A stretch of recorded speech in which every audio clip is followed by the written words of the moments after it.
Yes, students, today we are doing next topic of chapter 9, that is capital structure. बेटा capital structure क्या होता है आपका?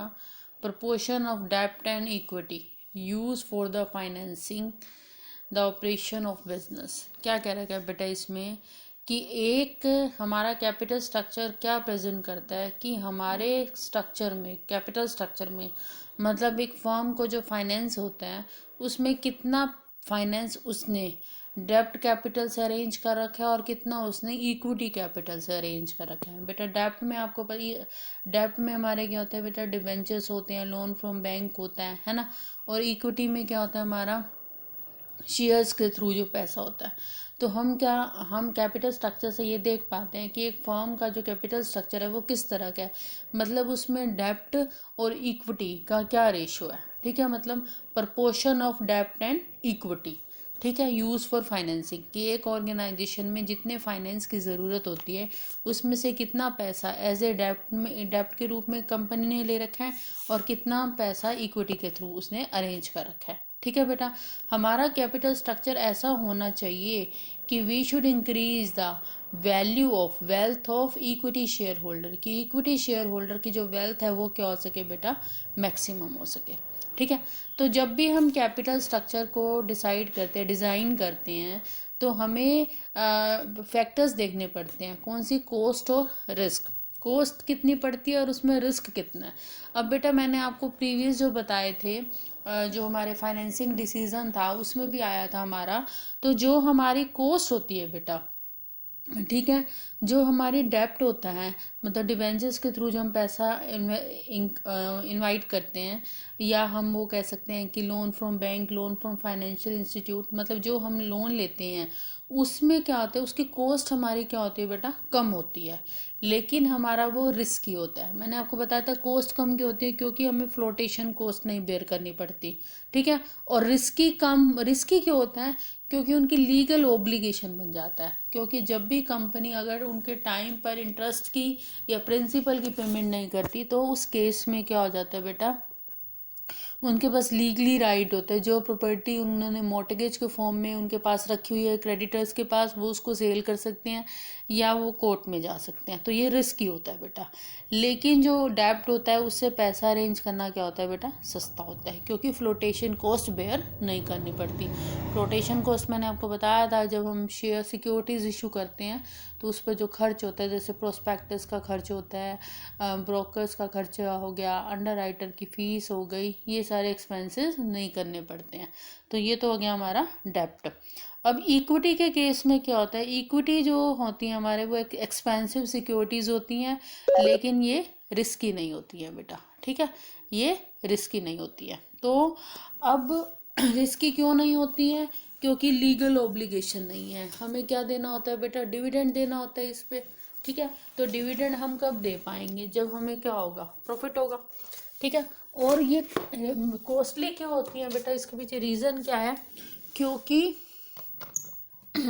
इसमें क्या होता है कि हमें फ्लोटेशन कॉस्ट बेयर करनी पड़ती है, तो इसलिए ये क्या है, हमारे लिए रिस्की होता है। ठीक है बेटा, तो जब भी हम अपने कैपिटल स्ट्रक्चर को क्या देखेंगे, डिज़ाइन करेंगे, तो हमें क्या देखना पड़ेगा, हमें डेब्ट और इक्विटी के एडवांटेज को देखना पड़ता है। ठीक है, डेब्ट हमारा लिए रिस्की है क्योंकि हमें रेगुलर पेमेंट करनी पड़ती है इंटरेस्ट की, और उनका लीगल ओब्लिगेशन होता है ना। तो जब अगर मान लो कि वो इंटरेस्ट की पेमेंट नहीं कर पाते हैं तो वो हमारी एसेट्स पर क्लेम कर सकते हैं बेटा। ठीक है, उसके बाद जो इक्विटीज़ होती हैं वो सेफ सिक्योरिटीज़ क्यों होती हैं बेटा, क्यों, क्योंकि इस पर कोई भी लीगल ओब्लिगेशन नहीं होता है। ठीक है, तो जब भी हमें क्या देखना होता है, कैपिटल स्ट्रक्चर को डिज़ाइन करना होता है, तो हमें कंपनी की रिस्क और प्रॉफिटेबिलिटी को देख कर ही क्या करना पड़ता है, डिसाइड करना पड़ता है कि हम कि अपने कैपिटल स्ट्रक्चर में किसको कैसा स्ट्रक्चर ऑप्ट करें, कितना रेशो हम डेब्ट का रखें और कितना हम क्या करें बेटा, उसका रखें, इक्विटी का रखें। ठीक है, तो जनरली जो हमारा होता है, कंपनी फाइनेंशियल लीवरेज सेट कर देती है कैपिटल स्ट्रक्चर के लिए। फाइनेंशियल लीवरेज हमारा क्या होता है बेटा, D/E, मतलब डेब्ट अपॉन इक्विटी।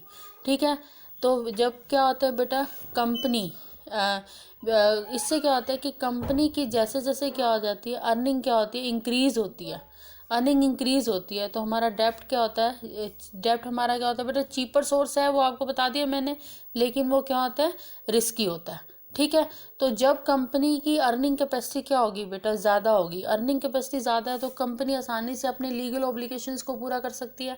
तो उस केस में कंपनी क्या करेगी, अपने कैपिटल स्ट्रक्चर में डेप्ट का ज़्यादा यूज़ करेगी। ठीक है, तो इससे क्या होगा, कंपनी की जो अर्निंग है वो क्या हो जाएगी बेटा, इंक्रीज हो जाएगी। ठीक है, तो लेकिन सिर्फ और सिर्फ ये भी नहीं होता इसमें कि हम किस डेप्ट का हम यूज़ करें तो हमारी अर्निंग इंक्रीज होगी, हमें और भी फैक्टर्स को देखना पड़ता है बेटा।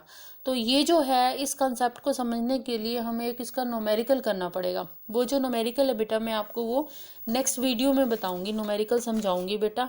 अभी हम इसके कैपिटल स्ट्रक्चर्स के फैक्टर्स को देख लेते हैं कि कौन से फैक्टर्स हैं जिनको हमें माइंड में रखना पड़ता है कि जब हमारा कैपिटल स्ट्रक्चर कैसा होगा, मतलब हमें अपने कैपिटल स्ट्रक्चर में कितना पोर्शन डेब्ट का यूज़ करना है और कितना हमें इक्विटी का यूज़ करना है, उसके लिए कुछ फैक्टर्स होते हैं। तो हमारा जो फर्स्ट फैक्टर है वो बेटा है कैश फ्लो पोजीशन।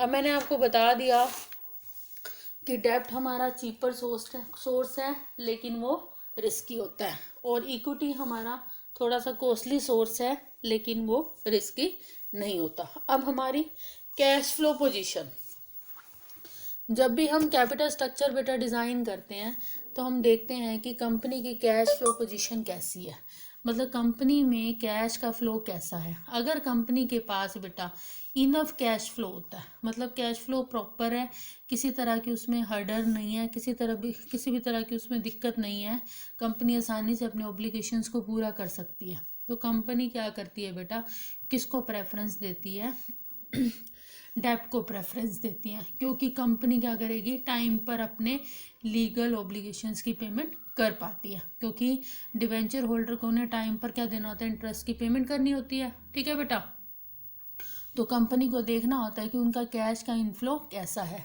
अगर कंपनी का कैश फ्लो क्या है बेटा, प्रॉपर है, सही है, तो उस केस में कंपनी अपने कैपिटल स्ट्रक्चर में डेब्ट को यूज़ करेगी। ठीक है, और अगर कंपनी का कैश फ्लो पोजीशन अच्छी नहीं है, कैश की क्या रहती है, शॉर्टेज रहती है, तो कंपनी अपने कैपिटल स्ट्रक्चर में किसको, इक्विटी को प्रेफरेंस देगी। क्लियर हो गया बेटा फर्स्ट पॉइंट।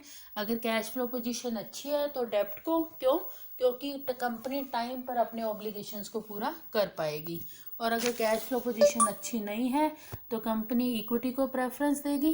क्यों, क्योंकि कंपनी के पास इतना कैश नहीं है कि कंपनी टाइम पर अपने लीगल ऑब्लिगेशंस को पूरा कर पाए। सेकंड हमारा क्या है बेटा, interest coverage ratio. Interest coverage ratio क्या बताता है कि कंपनी की जो अर्निंग है इंटरेस्ट और टैक्स पेमेंट से पहले कितनी है। ठीक है, तो कंपनी कितना आसानी से उसकी पेमेंट कर पाती है, इंटरेस्ट की पेमेंट कर पाती है। हाई आईसीआर, हाई आईसीआर मतलब क्या हो गया, high interest coverage ratio, means क्या है कि company have more of borrowed fund securities, company के पास क्या है बेटा, बोरोड फंड सिक्योरिटीज़ क्या है, ज़्यादा है। और लोअर आईसीआर मीन्स क्या होता है बेटा कि कंपनी के पास क्या है, लेस बोरोड सिक्योरिटीज़ है, कंपनी के पास बोरोड सिक्योरिटीज़ क्या है, कम है। तो जितना आईसीआर ज़्यादा होगा, इंटरेस्ट कवरेज रेशो क्या होगा बेटा, ज़्यादा होगा, मीन्स क्या हो गया, कंपनी क्या कर सकती है बेटा, आसानी से इंटरेस्ट की पेमेंट कर पाएगी। ठीक है, और आईसीआर क्या हो गया बेटा, आईसीआर क्या होता है हमारा, मतलब आईसीआर ज़्यादा है तो मतलब कंपनी ने ज़्यादा डेप्ट ले रखा है, मतलब ज़्यादा लोन ले रखा है, बोरोड फंड क्या ले रखा है, ज़्यादा ले रखा है, तो कंपनी को ज़्यादा इंटरेस्ट की पेमेंट करनी पड़ेगी। ठीक है, और अगर हमारा आईसीआर क्या है बेटा, कम है, तो मीन्स कंपनी ने बोरोड फंड कम ले रखा है। ठीक, थर्ड पॉइंट है हमारा बेटा डेप्ट सर्विस कवरेज रेशो, DSCR। ये क्या हो गया बेटा, आईसीआर से वन स्टेप एक्स्ट्रा हो गया बेटा। इसमें क्या होता है कि कंपनी, आईसीआर में तो होता है कंपनी की कितनी ऑब्लिगेशन है इंटरेस्ट पेमेंट की, लेकिन डीएससीआर में क्या होता है कि कंपनी को इंटरेस्ट के साथ साथ किसकी पेमेंट करनी होती है बेटा, प्रिंसिपल की भी पेमेंट करनी होती है। ठीक है बेटा, तो डीएससीआर हम किस तरह से निकालते हैं, profit after tax plus depreciation plus interest plus non cash expenses right of, ये सारे इसका फॉर्मूलाज है बेटा। अगर हमारा DSCR क्या है, हाई है, तब कंपनी हैव मोर डेप्ट इन कैपिटल स्ट्रक्चर, तो कंपनी के पास कैपिटल स्ट्रक्चर में डेप्ट क्या है बेटा, ज़्यादा होता है। ठीक है, क्यों? क्योंकि कंपनी आसानी से क्या कर सकती है बेटा, इसकी पेमेंट कर सकती है। और DSCR क्या है, लेस है, तो कंपनी डेप्ट की पेमेंट आसानी से नहीं कर पाती। तो इस केस में कंपनी को क्या करना होगा बेटा, इक्विटी से पैसा अरेंज करना पड़ेगा। ICR ज़्यादा है तो कंपनी आसानी से इंटरेस्ट की पेमेंट कर सकती है, तो कंपनी डेप्ट को लेगी। और DSCR ज़्यादा है तो भी कंपनी डेप्ट को लेगी, क्योंकि कंपनी आसानी से इसमें इंटरेस्ट प्लस प्रिंसिपल की पेमेंट करती है। DSCR में हम इंटरेस्ट और प्रिंसिपल देखते हैं, और ICR में हम किसको देखते हैं बेटा, इंटरेस्ट को देखते हैं। ठीक है, then return on investment, next जो है हमारा point, that is return on investment. अब रिटर्न ऑन इन्वेस्टमेंट एक अनदर क्राइटेरिया होता है बेटा, कि जो डिसाइड करता है कि कंपनी का कैपिटल स्ट्रक्चर क्या है, कैसा होगा। If return on investment is more than, अगर हमारा रिटर्न ऑन इन्वेस्टमेंट क्या है बेटा, किससे ज़्यादा है, इंटरेस्ट से ज़्यादा है। ठीक है, तो कंपनी किसको प्रेफर करेगी बेटा, डेप्ट को प्रेफर करेगी। सपोज़ क्या है, देखो इसमें किस तरह से आप देख सकते हो कि सपोज़ हमारा क्या है बेटा, इसमें ROI है। अगर हमारा क्या है बेटा, जो रिटर्न है, ROI हमारा कितना है, 10% है, 10% है। ठीक है बेटा, और हमारा इंटरेस्ट रेट कितना है, 6% है। तो ROI is more than interest, मतलब 10% है ROI, और इंटरेस्ट कितना है हमारा, 6% है। अगर हमारा इंटरेस्ट रेट ROI से कम है तो कंपनी किसको प्रेफर करेगी बेटा, डेप्ट को। ठीक है, डेप्ट को प्रेफर करेगी। क्लियर?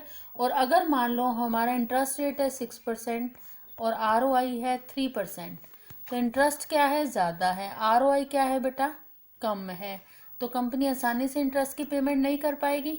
तो उस केस में क्या होगा, उस केस में कंपनी क्या करेगी, डेप्ट को कम यूज़ करेगी। क्लियर हुआ? अगर कि बेटा अगर क्या है हमारा ROI क्या है बेटा, अगर ROI क्या है बेटा, कम है।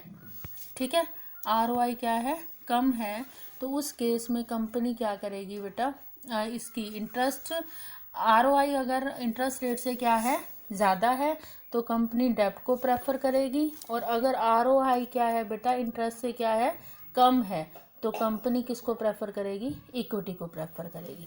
क्लियर बेटा? ये हो गया हमारा ROI का। ठीक है, नेक्स्ट जो पॉइंट है हमारा, दैट इज़ वो हमारा पॉइंट क्या हो गया बेटा, नेक्स्ट जो पॉइंट है हमारा वो है कॉस्ट ऑफ डेप्ट। कॉस्ट ऑफ डेप्ट हमारा क्या है बेटा, कॉस्ट ऑफ डेप्ट में हमारा हो गया, नेक्स्ट पॉइंट है कि अगर if firm can arrange borrowed fund is low rate, अगर फर्म लो रेट से बोरोड फंड को अरेंज कर सकती है तो कंपनी डेप्ट को क्या करेगी, प्रेफर करेगी। और अगर कंपनी लो रेट से डेप्ट को अरेंज नहीं कर सकती तो कंपनी इक्विटी को प्रेफर करेगी। ठीक है, देन हमारा नेक्स्ट पॉइंट है that is tax rate. Tax rate हमारा क्या है बेटा, टैक्स रेट हमारा है हाई रेट टैक्स। जब हमारा टैक्स रेट क्या होता है बेटा, ज़्यादा होता है, तो डेप्ट हमारा क्या होता है बेटा, चीपर होता है। किस तरह से चीपर होता है, क्योंकि मैंने आपको बताया था कि हमारा जो प्रॉफिट होता है उसमें से जब हम डिविडेंड टैक्स पे करते हैं, अगर हमने इंटरेस्ट ले रखा होता है तो हमें उसकी रिबेट मिलती है। सपोज़ क्या है कि हमारा टैक्स कितना है, हमारा प्रॉफिट है 7 लाख रुपये। ठीक है, इसको देखो इस तरह से हम बता सकते हैं कि अगर हमारा प्रॉफिट है बेटा 7 लाख रुपये, ठीक है, 7 लाख रुपये हमारा प्रॉफिट है, और हमने लोन ले रखा था, डेप्ट ले रखा था 10 लाख का, उस पर इंटरेस्ट रेट कितना है 10%, तो 1 लाख रुपये हमारा क्या हो गया, इंटरेस्ट। तो 1 लाख को हम अपने प्रॉफिट में से क्या करेंगे बेटा, माइनस करेंगे। माइनस करने के बाद हमारे पास कितना आ गया बेटा, 6 लाख रुपये रह गया ना प्रॉफिट। ठीक है, तो 6 लाख पे हम टैक्स देंगे। सपोज 20% है, तो हमने कितना टैक्स दे दिया, 1,20,000 रुपये हमने टैक्स दे दिया। ठीक है बेटा, तो अगर क्या है टैक्स रेट क्या होता है बेटा, ज़्यादा होता है, तो हम इंटरेस्ट डेप्ट को प्रेफर करते हैं। क्यों? क्योंकि हमें इंटरेस्ट की क्या मिल जाती है बेटा, रिबेट मिल जाती है, छूट मिल जाती है। ठीक है, और अगर टैक्स रेट क्या है बेटा, कम है, अगर टैक्स रेट क्या होता है बेटा, कम होता है, तो उस केस में क्या होता है बेटा, हम क्या करते हैं, हम किसको प्रेफर करते हैं, इक्विटी को प्रेफर करते हैं। समझ आए इस बात को, कि क्योंकि अगर हम डिविडेंड जो देते हैं ना, डिविडेंड में हमें रिबेट नहीं मिलती। अगर 7 लाख प्रॉफिट हुआ है और कंपनी ने लोन नहीं ले रखा, सारा पैसा इक्विटी, उसने डिविडेंड जितना मर्जी दिया, वो रिबेट नहीं मिलेगी, आपको टैक्स 7 लाख पे देना पड़ेगा। ठीक है बेटा, तो हमें, तो ये बेटा मैंने अभी आपको सिर्फ 6 फैक्टर्स करवाए हैं, बाकी जो फैक्टर्स हैं और न्यूमेरिकल हैं वो मैं आपको बेटा नेक्स्ट वीडियो